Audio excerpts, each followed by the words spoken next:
In this video, you'll learn how to connect Calendly to Apple Calendar.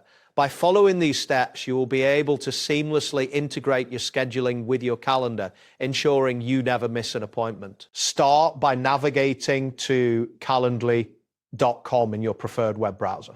Once the page loads, you will see the homepage of Calendly, which features options for scheduling and managing your events. Next, look for the option labeled Integrations and Apps on the top menu.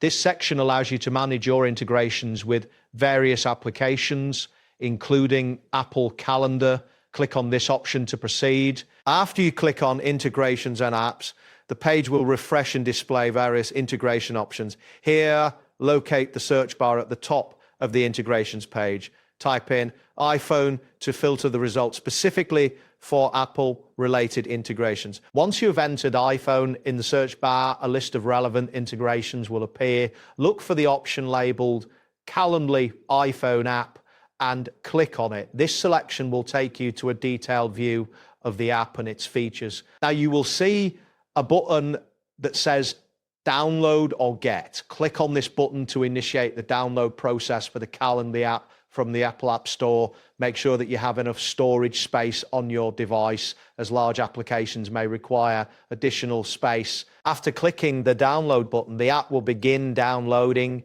Depending on your internet speed and connection, this process may take a few moments. Wait until the download is complete and the app is installed on your device. Once the installation is finished, open the Calendly app on your iPhone. You may need to sign in with your existing Calendly account credentials. If prompted, enter your email and password to access your account. After signing in, navigate to the settings within the app to connect it to your Apple Calendar.